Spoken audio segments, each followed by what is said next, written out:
Alright, magandang gabi, One Gun Pilipinas, mga kapatid sa OGP, kumusta po kayo? No, magandang gabi ng Sabado sa ating lahat. Ang ating oras ay alas 8:50 na po ng gabi, no? At live po tayo ngayong gabi, mga kapatid. At sana po ay maayos kayo kung saan man kayo ngayon naroon, mga kapatid sa OGP, kung saan banda kayo ng bansa, at ating mga kapatid na OFW na nanonood at umaantabay, at mga member ng One Gun Pilipinas, nasaan man kayo ngayong gabi ay sana maayos po kayo, nasa maayos kayong kalagayan, ano? At kumusta po, no? At maraming salamat again dun sa ating mga kapatid na patuloy na sumusuporta sa ating grupo, no? Walang sawa, mga kapatid. At yan, sana po ay abutin kayo ng ating live ngayong gabi, no?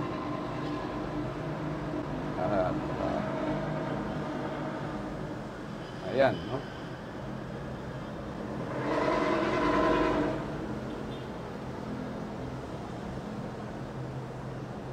So sana po paki-comment kung maayos yung ating audio, no? At para po maliwanag ang ating kwentuhan ngayong gabi, mga kapatid. Paki-share sa ating mga GC na rin para po ay maabot natin ang ating mga kasama sa grupo, no? Kumusta po?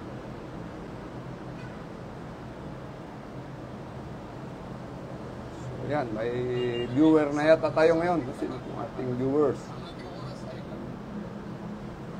Sana po maayos yung ating audio. Si Sir J. Apitan po ay, ayan, nakaantabay na po. Nakatutok na sa ating live ngayong gabi, no? Ayan, at sana po maliwanag yung ating audio, no? Paki-comment po kung maayos yung ating audio, mga kapatid. Paki-comment lang po kung okay po ang audio.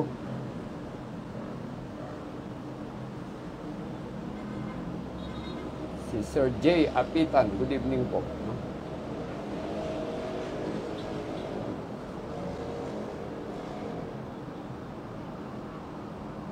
Si Sir Joel Barameda, good evening sir, magandang gabi po, magandang gabi sa inyo. At sana po ay abutin kayo ng ating programa ngayong gabi. Yun, loud and clear daw. Salamat po Sir Joel Barameda, sir, ng One Gun Pilipinas NCR chapter. Yun.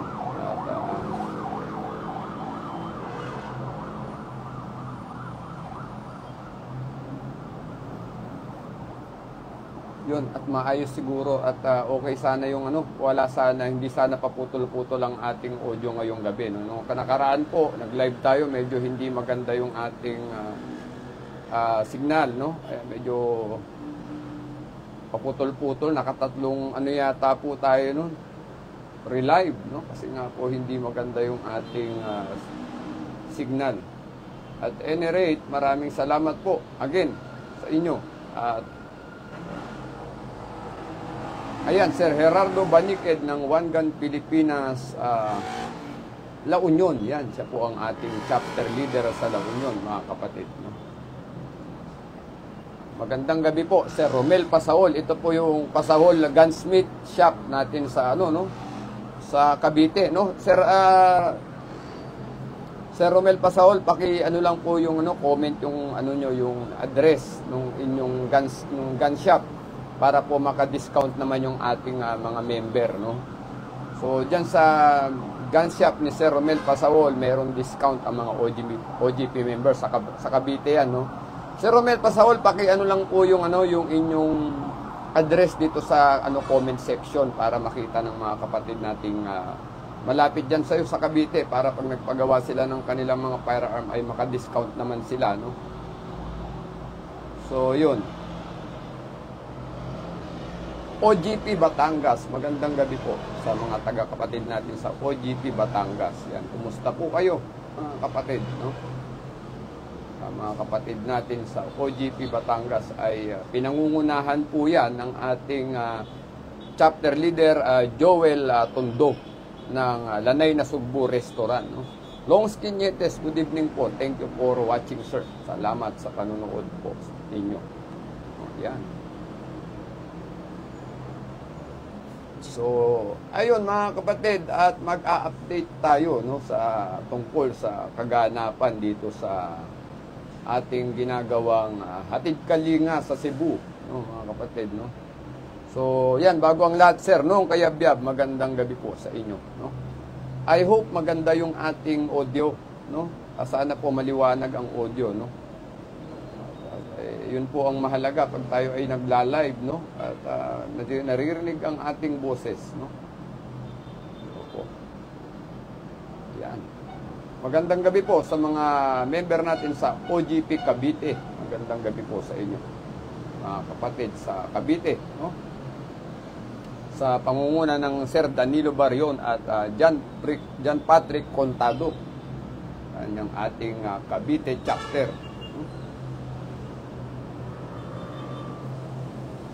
Yun, mga kapatid, at nagpapasalamat tayo again dun sa mga kasama natin na tumulong dito sa ating hatid kalinga sa Cebu. Ito po ay yung ating year-end hatid kalinga. Ang hatid kalinga po ng One Gun Pilipinas ay isinasagawa po yan ng 2 beses sa isang taon, no? Bilang tradisyon ng ating grupo at bilang programa na rin naman, no, ng One Gun Pilipinas. Good evening, kapatid na brother Consulta. Yan, brother ko sa ano ito? Kapatid ko sa OGP, kapatid ko pa sa Alpha Pi Omega, at kapatid ko sa serbisyo sa Bureau of Jail Management and Penology. Good evening, brother Consulta, no? Nasaan ka mga ngayon? Nag-ingat din, no? Palagi. God bless, no? So, ayun, at sabi nga natin sa OGP, we are doing hatid kalinga or yung community service natin ng 2 beses sa isang taon, no? Pero ang first quarter natin ng hatid kalinga, ang standard po natin ay yung Brigada Eskwela, mga kapatid. Alam niyo naman po kung gaano kahalaga sa OGP ang Brigada Eskwela kasi sabi nga natin, training in education. So, everything starts in the school, no? Nagsisimula sa eskwelahan ng lahat, yung training in education na yan, no? So, literal na eskwelahan ang ating inaatake, no? Ang ating tinutulungan, no? Bilang pagbibigay pugay sa ating mga unang guro, no? Nung tayo ay natutong magbasa at sumulat, no? And training in education start with the school talaga, no? Yan po yung eskwelahan natin, literal na eskwelahan. Pero ang unang school talaga ng isang tao ay yung kanyang bahay, yung kanyang home, no? Ang unang teacher ay yung nanay at tatay, mga kapatid. But the school talaga na kung saan tayo nag-learn ng reading and writing is that yung ating eskwelahan yan. At yan po ay ang mga eskwelahan natin na under ng Department of Education na atin namang inaayudahan, mga kapatid, sa pamamagitan ng ating Brigada Eskwela first quarter, no? So, standard po sa One Gun Pilipinas yung Brigada Eskwela, no?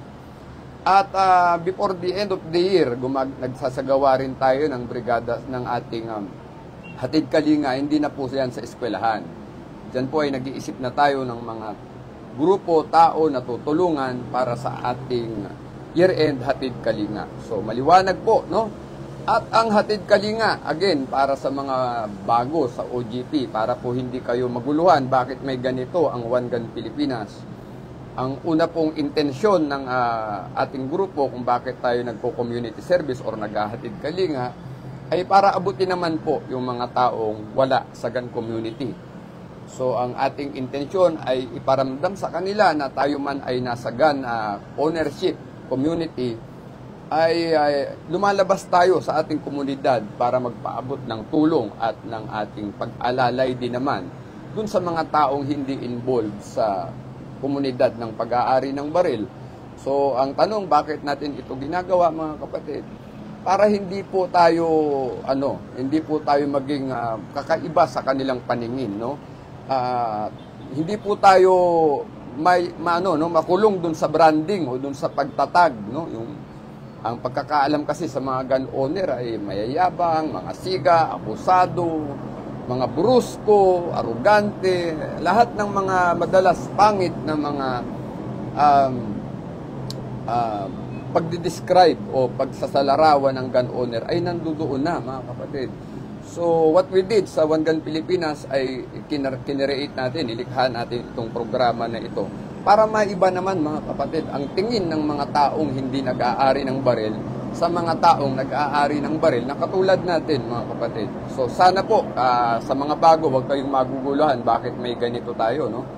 Actually, when we are starting this, itong ating community service na ito, ang sabi ng mga tumutuligsa ay ginawa nga daw nating itong kapwa ko mahal ko, no? Ginawa daw nating DSWD, yung gun group, no? But that is not really the intention, mga kapatid. Hindi po ganoon. Uulitin ko, gusto po nating iparamdam sa mga nasa gunless society ng mga gun owner ay katulad din naman nila na may mga puso at handang tumulong, no? At isang bagay po na ating gustong ipadama dun sa mga tao na wala sa gun ownership na tayo naman po ay katulad rin nila. Nag-ari tayo ng baril upang proteksyonan lang naman ang ating mga sarili at ang ating mga pamilya at mahal sa buhay, no? Magandang gabi, Sir Emerson San Juan. Good evening po, Sir Nel Briones. Salamat po sa pag-antabay, mga kapatid, no?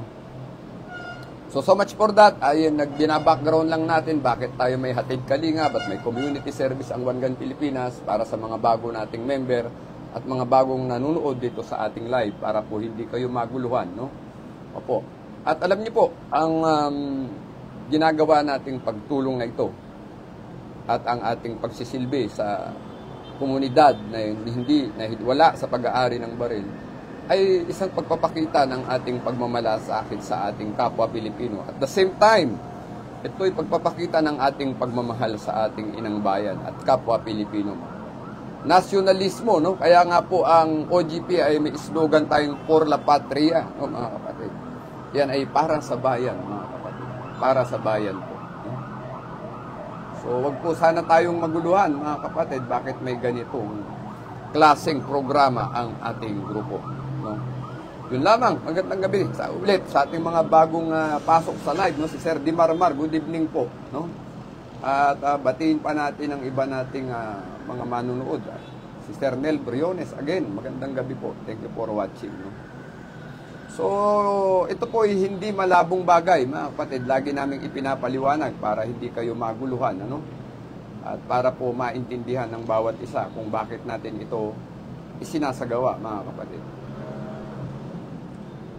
So, magandang gabi po, Kuya Oscar de los Reyes. At magandang gabi po sa inyo. Thank you for watching. Salamat sa panonood. At, ayan, Sir Ricky Manalese, magandang gabi. Salamat po sa panonood, sir. Thank you for watching. At ayun, at kami po na ngayong gabi ay nag-live tayo, mga kapatid. Update lang namin kayo, no?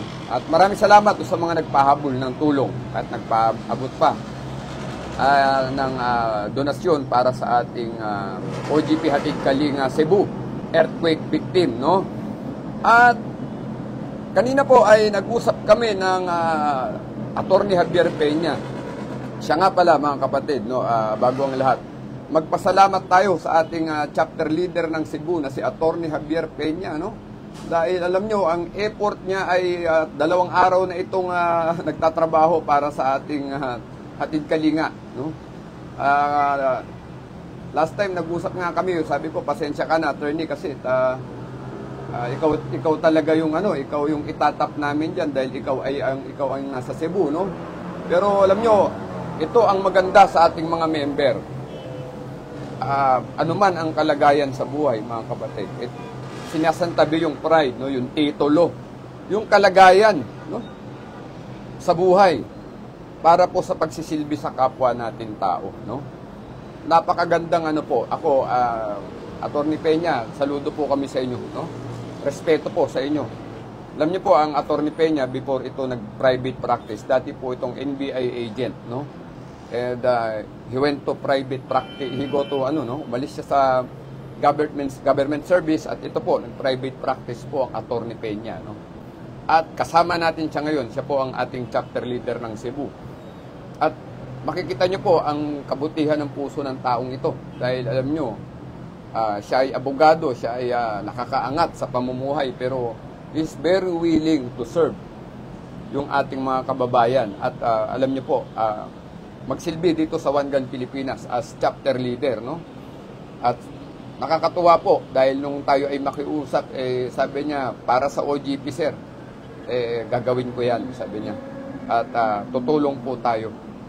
Kaya Atty. Javier Peña and Team Cebu, Sir Spike Morales, maraming salamat po sa inyo dyan sa Cebu chapter. At bukas ay mamimili na sila ng mga ng kanilang ipamimigay sa Martes, no? So Tuesday po ang distribution natin ng OGP Cebu chapter at nakita na po nila yung kanilang pagbibigyan na area, no, yung mga hindi pa naaabot. So nagtiyaga po ang team ni Atty. Peña para maghanap po ng mga mas nangangailangan pa ng ating tulong, no? At beside that, no, another credit to Atty. Javier Peña, tinap niya po yung kanyang mga partners din na naging partners na ng OGP, mga kapatid. So hindi OGP lang ang magpuproceed dun sa area para mamigay. At may mga kasama tayo doon na partner ng OGP na tutulong at aalalay, no, ang local government ng Cebu, ang Ceres Bus Company at ang Naval Reservice ng Navy diyan sa Cebu at yung iba pang companies na nakipag-partner sa OGP through Atty. Javier Peña ang kasama natin sa Martes, no? So malaking malaking effort ito ng Cebu. Kaya ngayon pa lang sinasaluduhan na namin ang Atty. Javier Peña sa kanyang effort. At mga kapatid, ipagpanalangin natin na maging ligtas po ang grupo ni Atty. Peña sa kanilang lakad sa Martes, no? At nakakatuwa, mga kapatid, no? Malayo man tayo doon sa Cebu ay makakapagpadala tayo ng tulong, no? At ito pong mga ginagawa natin na ito, alam naman natin, mga kapatid, na mahirap yung kalagayan ng mga kababayan natin sa Cebu, no? At ito lang po yung kaparaanan para tayo ay makatulong sa kanila. At sa ating mga sama-samang donasyon, ito makakarating po yung ating tulong doon. Doon sa mga kababayan natin sa Cebu na tinamaan itong lindol na ito. At again, Team Cebu, with the leadership of Atty. Javier Peña, maraming salamat po sa inyo. At bahala na po ang Panginoon sa ating lahat, sa ating mga effort, sa ating mga pagpupunyagi at sakripisyo para sa ating mga kababayan na nangangailangan ng tulong dyan sa Cebu, mga kapatid. Sir John, Sir Nicolas Nieves, good evening po sir. Ma'am City Luna, magandang gabi po. Salamat po sa panonood. Ayan, si Ma'am City Luna, good evening po. At masayang-masaya po tayo dito sa national leadership. Alam niyo po, every time na nakakakita tayo ng mga katulad ni Atty. Javier Peña na leader na talagang nag-e-effort, nagsasakripisyo, hindi lamang po sa pagtulong sa OGP at maging ito po sa ating mga programa na ito, no? Hindi po biro ito at parang 2 araw nang walang tulog to si Atty. Peña. Sabi ko nga, mag-vitamins ka sir, ako baka naman magkasakit ka na niyan. At ayun, pero sabi niya, kailangan mag-double time kasi pinoprograma po pala nila yung pagbiyahe doon dahil sobrang traffic, mga kapatid. So inopen po ang Cebu para makapag-donate na po ang lahat ng uri ng tao. So dinagsa po ng tulong ang Cebu, no?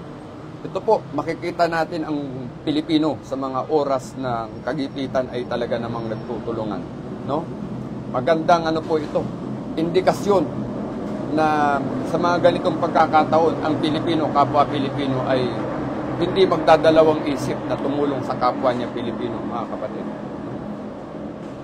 Toto, good evening po. Thank you for watching. No? Salamat po sa inyo, sa lahat ng may ng mga nagpahabol pa nga po ng tulong. Anyway, we are cut off na po tayo, pero ayun, may mga nagpahabol pa. At nagpapasalamat po kami sa inyo, mga kapatid, no? At nagpapasalamat din kami dun sa mga bagong partner ng OGP dyan sa Cebu. At yan po ay nagtinap nila si Atty. Peña at ang Atty. Peña nagtap din ang iba pang mga grupo para po hindi siya mahirapan, ano, kasi ay Kung hindi pa ganun karami ang member natin sa Cebu, no? So, yung Naval Reservice ng Cebu, maraming salamat po sa inyo at ang Ceres Bus Line, no? At magpo-provide daw po ng mga sasakyan para dun sa mobilization ng ating mga ipamimigay diyan sa Cebu. So, again, maraming salamat sa lahat ng kapatid natin sa OGP na nakiisa dito sa ating Hatid Kalinga sa Cebu, no? At tatapusin natin itong taon na ito na nairaos natin ang mga programa ng One Gun Pilipinas. Kasama na po rito yung Hatid Kalinga at nakapag-trade naman tayo ng dire-diretso, no? Since January nakapag-Tabuk tactical po tayo, sa amit tayo sa Tabuk at nakapag tuloy-tuloy po yung ating trade sa mga chapters at hopefully at maging consistent ang One Gun Pilipinas sa kanyang mga programa at unti-unti nating mapatupad ito, no? Good evening, Ferrer Giovanni, yan, classmate ko sa Philippine College of Criminology at brother ko sa Alpha Phi Omega. Magandang gabi, Utol. Ito ay taga-MMDA itong brother Ferrer Giovanni, no? Magandang gabi, Tol, sa mga kapatid natin sa Metro Manila Development Authority. So yun, at tuloy-tuloy po. Again, ang ating trade at ang ating mga programa ay unti-unti nating naipapatupad sa awa at gabay ng Panginoong Diyos, no? At tayo naman po bilang isang grupo ay nakakaraos, no? At patuloy po na nagbibigay gabay sa ating mga miyembro dito sa One Gun Pilipinas, ang inyong leadership, no? At ipinapanalangin po namin na lahat po tayo ay mailayo sa mga iba't ibang uri ng kapahamakan, no? At maging maayos ang ating, matapos ang taon na ito, na maayos ang ating pamumuhay, no? Maging, sabi nga nila ay smooth ang lahat, mga kapatid. At patuloy rin po yung ating pagsagot sa mga tanong dito sa ating mga member at bukas po ang aming linya ng Admin AJ sa inyong mga queries, lalo po yung sa mga guidance sa grupo. At hindi po tayo hindi po tayo tumatanggi sa mga bagay na lalo pa sa paggabay po ng mga member. Napakahalaga po ng guidance sa isang grupong katulad natin na nagsisimula pa lamang, no? At yumayabong. Kaya nga po sa ganang amin, mga kapatid, wag po kayong mahiya magtanong at mag-query, at kung alam niyo sa tingin niyo alanganin kayo sa mga desisyon, tumawag po kayo sa amin. At kami po ay handa namang magpayo pa rin sa inyo. So wala pong hindi po natitigil sa ganito yung ating gawain sa One Gun Pilipinas, no? Good evening, Batch. Good evening, Tol, no? So, ayun, nag-live tayong ngayong gabi para lang i-update kayo na Martes po yung ating operation sa yung ating operation sa Cebu with Attorney Javier Peña. Ayan na. Ayan, God bless, will ensure that our help will reach the people of Cebu who are affected of the earthquake, sabi ni Attorney Javier Peña. Attorney, maraming salamat at after nyan, medyo magpahinga ka. Alam kong pagod ka, attorney, no? Hindi biro yung ginagawa mo ngayon. At sacrifice, no? At bahala na ang Panginoong Diyos sa iyo at sa iyong pamilya. Biyayaan ka pa niya, Attorney Peña, no? At para sa bayan po, Attorney Peña, no? Por la Patria. Sir Ray Francisco, good evening po. Magandang gabi, no? Salamat sa panunood. So ayan, nanonood pala ang ating Attorney Javier Peña. Attorney, at kami po ay nagpapasalamat pala sa inyo, no? At sa Team Cebu at yung mga partners na natap mo. Malaking bagay ito para sa ating grupo at hindi po kami makapunta dyan ng Admin AJ, napakalayo at hindi na natin pinalipad si Admin AJ kasi sayang pa yung pamasahe sa pamasahe niya dyan at urgent yung inyong effort. Po, Attorney Peña, no? Parating na lang po sa mga partners natin dyan ang pasasalamat ng national leadership na tayo man ay hindi ganun pang kalaking grupo at tayo ay hindi pa kilala, no? Pero sila po ay nakipag-partner sa atin, no? At ayan po ay pinagpapasalamat natin, Attorney Peña, no? Yes sir, thank you po, Attorney Peña. Salamat po, Attorney. So yun, massive effort with our partners and with the leadership of Attorney Javier Peña ng Cebu. At mga kapatid, ipagpanalangin natin yung team ni Attorney Peña ay ligtas pong makarating doon sa kanilang pupuntahang site kung saan po ipamimigay yung ating mga tulong, no? At Attorney Peña, no, mag-vitamins ka, no? Kasi parang 2 days ka na yatang walang sapat na tulog, magkasakit ka naman, no? Kaya mag-iingat, no? Mag-iingat po tayo. So, yan mga kapatid, at uulitin ko, no, kasama ng Attorney Peña yung mga naval reservists natin sa Cebu. So, diyan, sabi ko nga, kaya makikita ninyo kung gaano kahalaga sa atin yung mga naval yung ating mga reservists, AFP reservists, kasi in times of like calamities and yung mga disaster, ang mga reservists po ay nakakatulong. Kaya po, na gusto natin na ang mga member ng OGP talaga sana ay ma-encourage natin na mag-reservice. Opo. Nagse-serve na tayo sa ating kapwa gun owner, nagse-serve pa tayo sa bayan at the same time. So, yan po ay napakagandang gawain, mga kapatid. Opo.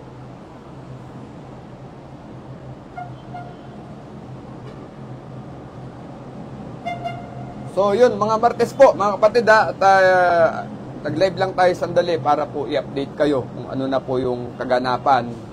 At bukas po ay magpe-prepare na sila. Alam ko, nag-conference yata sila Sir Attorney Peña kanina.